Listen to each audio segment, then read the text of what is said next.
इस दिन हम लोगों का या स्वर्ण समाज का इस तरीके से कोई मूवमेंट चल गया तो ये दलित समाज ही नहीं, ये देश भी हिल जाएगा। जाट है मैं और जाटों को 16 दूनी 8 भी इसीलिए कहे हैं कि उनके मन में जो आएगी।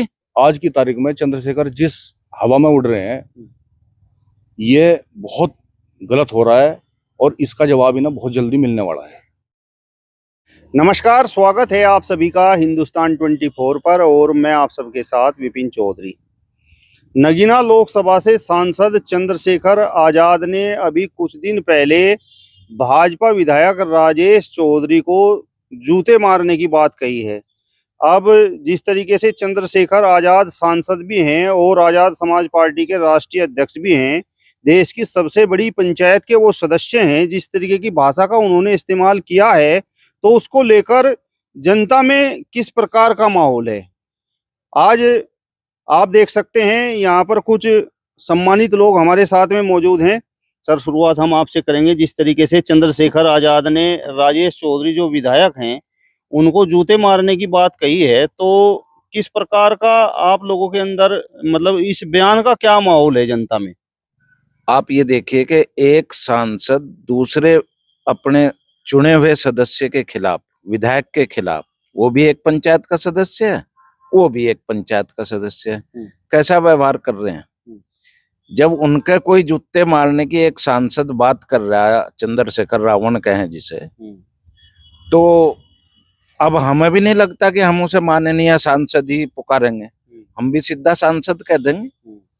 तो चंद्रशेखर रावण को ये शोभा नहीं दे रहा है, पर उनके खानदानी संस्कार कैसे हैं और कैसे स्वर्ण समाज के खिलाफ ये लोग घृणा रखते हैं, ये उस बात का एक द्योतक है, यानी आभास करा रहा है कि ये लोग स्वर्ण समाज से कितनी घृणा करते हैं। और वो किसी दलित समाज का नेता नहीं है, वो केवल एक जातीय नेता है, एक जाति का, जाटों का हो या जो भी है, आप उसे ज्यादा बेहतर समझते हो, उसी का नेता है, क्योंकि ये वाल्मीकि समाज की तो कोई आवाज नहीं उठाता अन्य। और यदि कोई जाटाओं का या दलित समाज का झगड़ा, बलात्कार कोई मुसलमान कर दे दलित से, तो वहां तो दलित के साथ खड़ा नहीं होता ही, क्योंकि वो देख रहा है वोट बैंक कहां से टूट जाएगा। तो अब वो एक लालची और स्वार्थी नेता हो गया। अब चंद्रशेखर जी की भाषा अमर्यादित होगी, चाहे वो एक विधायक जी के प्रति, राजेश चौधरी जी का मैं सम्मान करता हूं, उन्होंने फिर भी इस पर कोई अभद्र टिप्पणी नहीं की, पर उनके समाज ने आमने सामने ये कह दिया है कि चंद्रशेखर हमारे सामने आकर के अगर जूते मारने का प्रयास करेगा तो हम उसे नमटा भी देंगे। मैं नमटाने का मतलब तुम समझो क्या हो, वोट के उससे नीचे मिला दे, तो ऐसे भी हो सके। मैं भी कोई वो नहीं है, समझदार जाट है मैं और जाटों को 16 दूनी 8 भी इसीलिए कहे हैं कि उनके मन में जो आएगी करते हैं। और भाई देखो, हम तो जाट देवता मान नहीं, हम तो बाबा टिकैत के उसके अनुयायी हैं। मतलब कुल मिलाकर मतलब आप लोगों को भी बड़ी तकलीफ हुई जिस तरीके से उस सम्मानित विधायक को जूते मारने की बात चंद्रशेखर आजाद ने की? तकलीफ तो वहां भी हुई और वहां भी हुई जो मैं वाल्मीकि समाज के गाजियाबाद में पिट्टे इसके साथियों ने और चंद्रशेखर ने मिलकर के जो पिट्टे हैं, पिटवाए हैं, वो उसमें तो बहुत ही बुरा लगा हमें। जो जुत्तों से मारने की विधायक को बात कर रहा, उधर वो कांड करवा रहा, तो ये समाज में एक आग लगाने का काम कर रहे जो समाज इन्हें बर्दाश्त नहीं करेगा। अब बर्दाश्त के लायक नहीं होगी, अब कहीं ना कहीं इनकी जो लगाई हुई आग है वो भड़केगी। और खासकर हम लोगों में क्या गुस्सा नहीं है, हम लोगों को भी गुस्सा आवे, और जब कहीं आमने सामने ऐसी बात होगी तो उसका विरोध भी देख आमने सामने उसी के भाषा में देंगे जिस भाषा में वो जवाब लेना चाहता है। ठाकुर साहब, चंद्रशेखर आजाद ने राजेश चौधरी को जूते मारने की बात कही तो आप सब लोगों को बड़ी दिक्कत हो गई। लेकिन राजेश चौधरी ने भी तो जो दलित समाज की बड़ी नेता हैं मायावती, उनको भ्रष्ट मुख्यमंत्री बताया। भाई भ्रष्ट तो देख ले, फिर यहाँ सहारनपुर में साइकिल पर फिरे थे माननीय बहन वो हमारी मायावती, और साइकिल ते भी हेलीकॉप्टर में उड़े, तो कहाँ तक आ गई पैसा? मेरी आमदनी तो हुई नहीं कि करसानी में इतनी, उनकी कहाँ तय होगी? कौन सा बिजनेस चलाया उन्होंने? क्यों जांच सीबीआई कर रही? क्यों उसके भाई की जांच कर रही? तो उन्होंने भ्रष्ट किया होगा, भ्रष्टाचार किया होगा, तभी तो ये सीबीआई और सीआईडी और पता नहीं कौन कौन सी संस्थाएं है, मेरे पर नाम लेने नहीं आते सारे, ये लग रही पीछे, और तभी वो चुपकी होगी। यानी कि कहने का मतलब यह है कि भ्रष्टाचार तो किया है, और बस जो इन ऊंचे पदों पर बैठे हैं उनमें ज्यादातर कर रहे हैं इस काम को, भ्रष्टाचार को। ठाकुर साहब, अब चंद्रशेखर आजाद भी कुछ वर्षों पहले साइकिल से या बाइक से यहाँ पर सहारनपुर में घूमते होंगे, अब वो फॉर्च्यूनर में घूम रहे हैं, तो फिर तो यही सोच आपकी चंद्रशेखर के प्रति भी होगी। बिल्कुल है। कहाँ से आ गया ये पैसा? ये पैसा भी तो उसी भ्रष्टाचरण से आ रहा है इनको। देखो, बीजेपी के अमित शाह जी ने चाहे उनको वो किया, पैसा दिया, दिलवाया, और या फिर कहीं और से इनको वो कराया, पीछे से पुश बैक पैसे से। क्योंकि अगर ये मायावती जी लड़ेंगी और एक तरफ दलित वोट को चंद्रशेखर खींचेगा, तो ये आपस में ही अपनी वोट को काट करके बीजेपी को लाभ हो जाएगा। इसलिए एक और नया नेता ये अमित शाह जी का पैदा कराया हुआ है, समझ लो कि उन्होंने ही इसको आर्थिक लाभ पहुंचा करके ये नेता बनवाने का काम किया है चंद्रशेखर रावण को। अब मेरा सवाल आपसे ये है कि आपने मायावती के बारे में तो कह दिया कि वो यहाँ सहारनपुर में साइकिल पर घूमती थी और अब हेलीकॉप्टरों में घूमती हैं, और बहुत बड़ी संपत्ति अब उनके पास है, क्योंकि वो दलित समाज की नेता हैं। तो जो स्वर्ण जाति के बड़े बड़े नेता हुए हैं, विधायक हुए हैं, मंत्री हुए हैं, सांसद हुए हैं, तो उनके बारे में आपका क्या कहना है? क्या उन लोगों ने इस प्रकार का डेवलपमेंट नहीं किया? भाई देखो, डेवलपमेंट कोई करो, जो नीचे से ऊपर जा रहा है और नेता बन के, यानी कि सांसद बन करके और विधायक बन करके धन अर्जन कर रहा है, तो नंबर एक में तो इतना धन अर्जन होता नहीं। तो उन्होंने भी कहीं ना कहीं भ्रष्टाचार, चाहे वो स्वर्ण है और चाहे वो मायावती जी हैं और चाहे वो चंद्रशेखर रावण है। देखो, धन अर्जन इतनी तेजी से जांच करा लो किसी की भी, मिलेगा उसमें भ्रष्टाचार 100% मिलेगा। मेरी जांच करा लो, मेरी घटी है, घटी रही, हम भी बुढ़े लग रहे होन, 60 साल के ऊपर जा लिए हम लोग भी, हमारी तो कहीं आमदनी नहीं बढ़ के दे रही है। सब कमा रहे पैसे, कहीं ना कहीं से धन अर्जन गलत रास्ते से सब अर्जन कर रहे हैं ये लोग। और सबूत कोई कहेगा मेरे पर, सबूत मैं क्या दे दूंगा? सबूत तो उनकी जांच हो तब मिलते हैं सबूत। मेरा सवाल आपसे ये है कि जिस तरीके से आप आरक्षण की बात कर रहे हैं, आपने अभी वाल्मीकि समाज का भी जिक्र किया, जो चंद्रशेखर से जुड़े हुए लोग हैं उनका तो कहना ये है कि देखिए, सवर्ण समाज के लोग अब दलित समाज में फूट डालने का काम कर रहे हैं, कहीं वाल्मीकि समाज की बात कर रहे हैं, कहीं जाटव समाज की बात कर रहे हैं, आरक्षण को लेकर इन्हें उकसा रहे हैं। देखो भाई, हमें तो देना ही देना, स्वर्णों को तो देना ही देना है, चाहे वो कोर्ट के द्वारा दिलवाएं और चाहे संसद के द्वारा दिया जा, देना है उनका आरक्षण, उन्हें देना है। पर बंटवारे की जहां तक बात है, जो बाकी रह गए अब गरीब, उनको भी दिलवाना हमारा धर्म भी है, हमारा फर्ज भी है कि मैं भी ऊपर उठकावें। और जो दलित समाज में एक बार अप हो चुके, और उनका काटना भी हमारा ही धर्म है, उनका काट करके जो वंचित है, पिछड़ा है, आज भी आजादी के 70 साल बाद वो पिछड़ा रह गया, तो उसको भाई हम लोग नहीं दिलवाओगे तो कौन? अपने आप तो वो लड़के नहीं लेने का, हम लोग टैक्टिस से, सांसद के लोकतंत्र के माध्यम से उन्हें उनका हक दिलवाने का काम करेंगे। भाई इसमें किसी को बुरा लगे, बांटने का काम कर रहे या उसका बुरा लगे, लगता रहो, पर भाई उस वंचित को उसका हक, वाल्मीकि को या अन्य समाज जो उनसे अभी गरीब रह गए, उन्हें उनका हक दिलवाया जाएगा किसी भी कीमत पर। चंद्रशेखर के बयान पर आपका क्या कहना है? जिस तरीके से उन्होंने राजेश चौधरी को जूते मारने की बात कही है। देखो, चंद्रशेखर आजाद बहुत घृणित बयान दिया है उन्होंने। एक प्रतिनिधि होकर के दूसरे प्रतिनिधि के प्रति इस तरह का व्यवहार और इस तरह का शब्द बोलना, जूते मारना, ये बहुत निंदनीय है। क्योंकि चंद्रशेखर आदत से मजबूर हो गए, वो सांसद क्या बन गए, वो एक अपने आप को खुदा समझने लगे। उन्हें ये एहसास होने लगा कि तू पता नहीं क्या बन गया, लेकिन उन्हें ये नहीं पता कि जनता ही बनाती है और जनता ही उतार कर फेंक देती है। वो इस चीज को भूल रहे हैं उन्होंने जिस तरह से सांसद बनने के बाद जातीय उन्माद फैलाने की कोशिश करी और जिस तरह से सवर्णों के खिलाफ और हिंदू धर्म के खिलाफ जैसा प्रचार कर रहे हैं वो, ये बहुत निंदनीय हो रहा है। इससे ये देश में खाई पाटने का काम कर रहे हैं। मतलब हर जाति जो है, समाज जो है, इससे बहुत मतलब आहत है।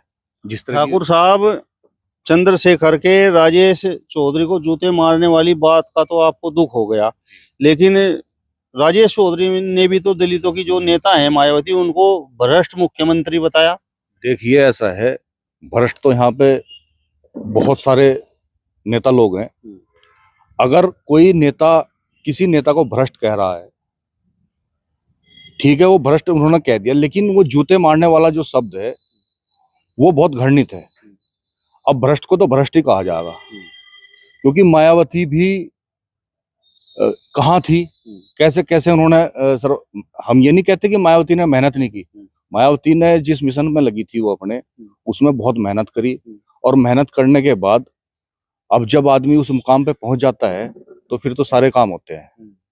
तो इसलिए ये मायावती को भ्रष्ट कहना और जूते मारना, इसमें बहुत अंतर है। अगर मैं आपको क्या नाम गाली दूं और आप मुझे शालीनता से उसका जवाब दे, तो उस चीज का बहुत अलग महत्व होता है। तो इसलिए हम तो ये कहते हैं कि आज की तारीख में चंद्रशेखर जिस हवा में उड़ रहे हैं, ये बहुत गलत हो रहा है, और इसका जवाब इन्हें बहुत जल्दी मिलने वाला है। आपने कहा कि चंद्रशेखर एक तरह से जातिवाद का जहर समाज में घोल रहे हैं, तो जाति की बात तो हर कोई करता है। आप ठाकुर समाज से हैं, आप भी ठाकुर समाज की बात करते हैं, गुर्जर समाज की बात करता है, जाट समाज की बात करता है। तो अगर चंद्रशेखर अपनी जाति की बात कर रहे हैं तो उसमें गलत क्या है? जाति की बात करने में कोई गलत नहीं है। मायावती भी अपनी जाति के दम पे ही उठी है, लेकिन समाज को पाड़ना और समाज में विद्वेष फैलाना, अभी भीम आर्मी के एक पदाधिकारी ने एसएसपी ऑफिस के सामने जिस तरह से अमर्यादित भाषा का इस्तेमाल किया है, 5000 साल से हमारा शोषण हो रहा है, हमारी सरकार आ जाएगी, अगर ये मुख्यमंत्री बन जाएगा चंद्रशेखर आजाद, तो हम दिखा देंगे ना, घर में से निकाल कर मारेंगे और उनकी जमीन ने भी छीन लेंगे और इन्हें दिखाएंगे वो औकात ये क्या है। तो ये क्या है? ये समाज को तोड़ने वाली तो भाषा है। समाज में इस चीज का गलत तो मैसेज जा रहा है।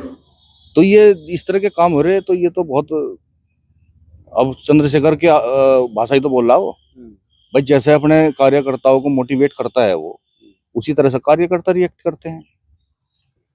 आप बताओ जी, जिस तरीके से चंद्रशेखर आजाद आरक्षण की बात कर रहे हैं और वो जिस तरीके से कोर्ट का आदेश भी आया है तो उसको लेकर उन्होंने विरोध प्रदर्शन भी किया, तो आप उसे गलत क्यों ठहरा रहे हैं? देखिए, माननीय न्यायाधीश महोदय सुप्रीम कोर्ट के, जिन्होंने ये निर्णय देने की बात की है, वो खुद दलित समाज से हैं और दलित समाज की उन्होंने वेदना को समझा। जहां तक मैं समझ पाया हूं माननीय न्यायाधीश महोदय की बात को, उन्होंने ये समझा कि भीमराव अंबेडकर ने 10 साल के लिए आरक्षण की बात की थी, आज 70 साल हो गए हैं और दलित समाज का करीब 90% आज भी उसी स्थिति में है जो उस समय था। तो इनका विकास कैसे होगा, ये कैसे उठेंगे और कैसे ये ऊपर को बढ़ेंगे, इनका स्तर कैसे अप होगा, इसी बात पर वो निर्णय आया। और उन्होंने निर्णय में ये कहा कि मेरे जैसे, उन्होंने स्वयं ये कहा कि मेरे जैसे जो इस आरक्षण का लाभ लेकर न्यायाधीश की मुख्य धारा में आकर और सुप्रीम कोर्ट तक पहुंच गया है, हम लोगों को इसकी आवश्यकता नहीं है। ऐसे ही चाहे सांसद हो, विधायक हो, चाहे आईपीएस हो, आईएएस हो, पीसीएस हो, या नौकरी में जो है या बिजनेसमैन जो है, ऐसे एक क्राइटेरिया है, उस क्राइटेरिया से ऊपर अगर कोई आ गया है तो उसको उस आरक्षण का लाभ नहीं मिलना चाहिए, यही क्रीमी लेयर है। लेकिन चंद्रशेखर जैसे लोग, चंद्रशेखर क्योंकि अभी तो नए नए बने हैं और वो बहुत उबाल उनमें है, और कुछ ऐसे जो सांसद या विधायक हैं वे नहीं चाहते कि उनका आधिपत्य इस आरक्षण से समाप्त हो जाए। अगर उनका आरक्षण से ये आधिपत्य समाप्त हो गया तो नीचे के लोग जो कार्यकर्ता नीचे के इन्हीं की पार्टी के या दूसरी बसपा पार्टी के हैं या और कांग्रेस में या किसी और पार्टी में है तो उनको मौका मिलेगा, वो आप होंगे। और ये वे नहीं चाहते कि कोई तुम्हारे सामने तुम्हारी बराबरी में खड़ा हो। यही कारण है कि वो आरक्षण का विरोध करते हैं। और अगर इसी तरीके की व्यवस्था चलती रही तो आरक्षण तो ये 70 साल नहीं, ये अगर 7000 साल भी चलता रहे तो ये दलित जो है वहीं का वहीं रहेगा। रही दलितों की बात करने की बात, जिस तरीके से समाज में बहुत बिरादरियां हैं, हर समाज में चाहे राजपूत है, चाहे जाट है, चाहे गुज्जर है, चाहे ब्राह्मण है, चाहे बनिया है, उनमें भी अपनी कुछ ऐसी उप जातियां हैं जिनमें वे लोग स्वयं, हम भी उसमें सम्मिलित हैं, नहीं चाहते कि हम अपनी बेटी का या बेटे की शादी करें क्योंकि वो उनमें से उनको नीचा समझते हैं। तो इसी में दलित भी है। जाटों से असली जो चमार है वो शादी नहीं करना चाहता, ये फैक्ट है। अगर इस फैक्ट को कहीं जानना है तो जाइए बरेली और देखिए, वहां का जाटों से वो चमारों में शादी नहीं करेगा और वो चमार उनके यहाँ शादी नहीं करेंगे। चमार कहते हैं, जो असली चमार है, जो चमार शब्द लिखते हैं, वो कहते हैं कि हम इनसे ऊपर हैं, और जाटो आज कहने लगे कि हम उनसे ऊपर हैं। तो एक बिरादरी की बात तो रावण कर ही नहीं रहे। दलितों में तो बहुत दलित हैं, दलितों में तो हमारे वाल्मीकि भी हैं, दलितों में तो हमारे जितने भी इनकी उपजातियां हैं एससी में वो भी हैं। तो उनके विकास की बात क्यों नहीं करते ये? और गाजियाबाद में जो हुआ है, गाजियाबाद में वाल्मीकि समाज ने जो कहा है वो उन्होंने भी यही कहा है कि जब हम सफाई कर्मी हैं, हम आप लोगों के वोटर हैं, तो कम से कम हम लोगों की आवाज उठे। और उस बात को दरकिनार करते हुए उनके लोगों ने उन्हीं पर अत्याचार किया और उन्हीं पर लाठी डंडे बजवाए अपने ही कार्यकर्ताओं से। क्यों?